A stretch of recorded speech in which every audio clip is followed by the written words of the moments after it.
Do you think that most philosophers, the reason they get into philosophy is to answer questions, or is it to contemplate things? Yeah, as if that's all we just want to contemplate. If I could only find a quiet space to contemplate. I mean, there's something to that in that, going back to Aristotle, who said that what God does and what God is basically a thinking being, and all he does is contemplate all of existence. And partly because that contemplation gives the being the greatest pleasure. And which in some ways is very much like, you figure what a philosopher does. If you could just contemplate. By the way, the word contemplation is actually, in Greek, it's theoria, which is theory, which means to have, it's also related to the word for theater.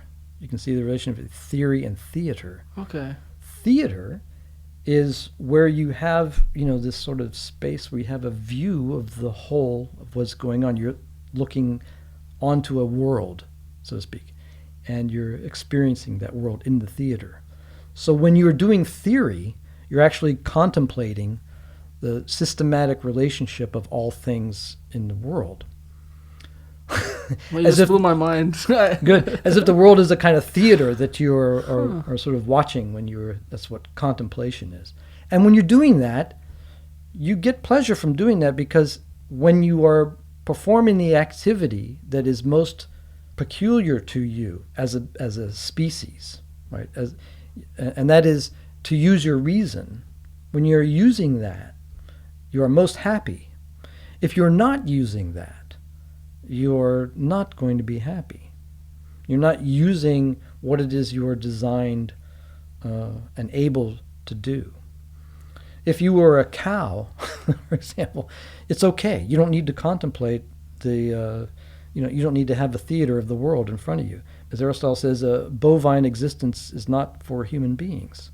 It's not for us to sit, to be couch potatoes, because it is the underuse of our faculties. So what am I getting at? There is this image of the philosopher who just wants to contemplate, right? That's the main, I would say, misconception I would imagine that you encounter about philosophy. Yeah, it's not total misconception, Really? but it is, I think, misleading in that I think most of what goes on in philosophy is, like you said, it's an effort to solve problems, to manage our lives in some ways, on a level that I think a lot of people don't worry about or don't think about, but they should. I think if you look at the history of philosophy, I think a lot of it is a history of how to solve a problem. We have a problem. We don't know what to do. We don't know why we should do it. How can we find out? All right. So let's investigate. Let's ask questions about what it is good to do, and you ask, is there what happens to us after we die? Everyone wants to know this. Well, that depends on whether we have minds that are separable from our bodies, that can live on without them. So we have an intense interest in, knowing what the mind is, and it related to that, what the soul is. I mean, that's a very prevalent question throughout, what is the soul?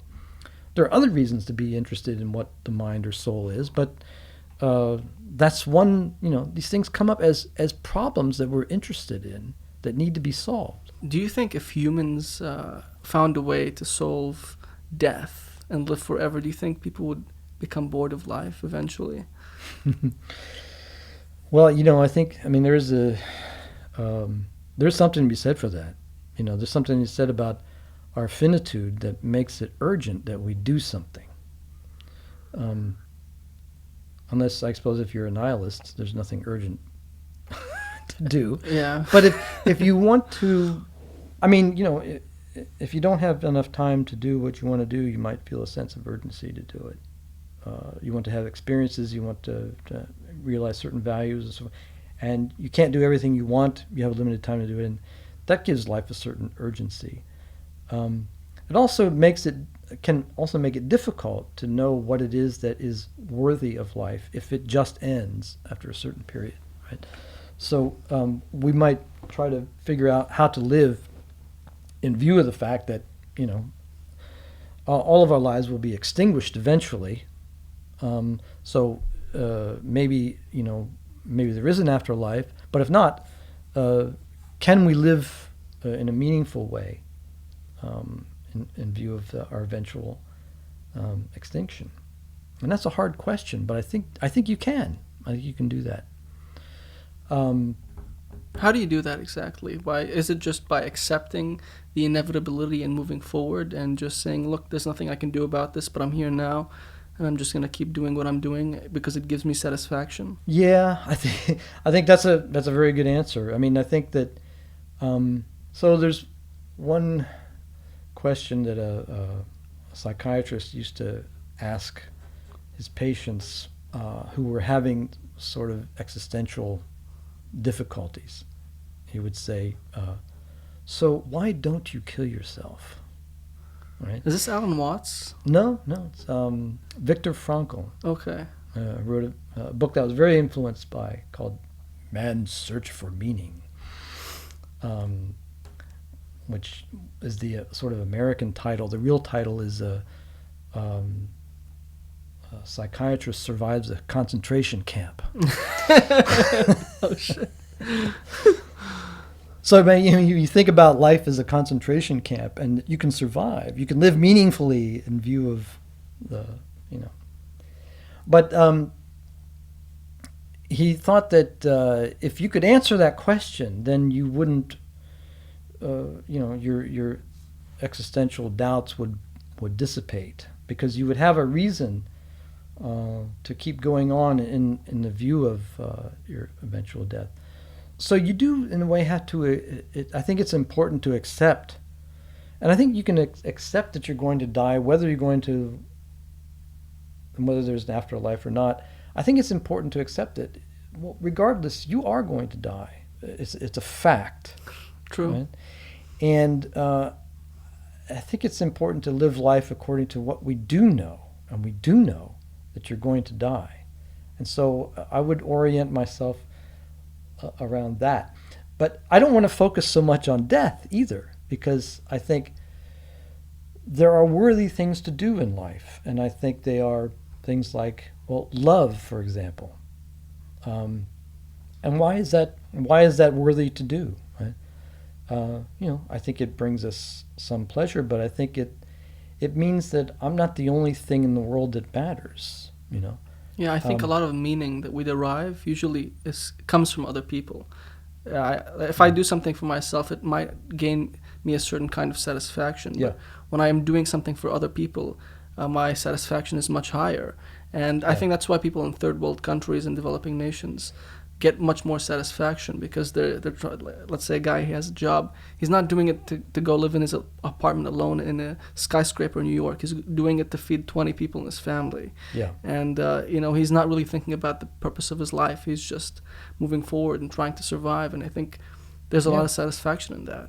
I think that's very good. And I think that, why is there satisfaction when you're doing something for someone else? It may be just something in nature that does that, but I think it means that you sort of increase yourself. It means that you matter. You're important. Yeah, I think once you find out what satisfies you, I guess you could kind of not really care about those questions. Let me restate something. I think that what is common to everyone is that we suffer. We suffer physical pain, we suffer emotional pain. And I think one of the most important things that we can do, each of us, is to alleviate that suffering in others. And I think that even if in the end, the sun explodes and everything is extinguished, we all pass away, I think that it still matters, because we are alive. We want to be alive, and it's also interesting. I always come back to this category of the interesting, because I think that, does the world have any value? Well, I don't know, but it's damned interesting what's going on. And I want to know what is going on. For no other reason than it is just interesting.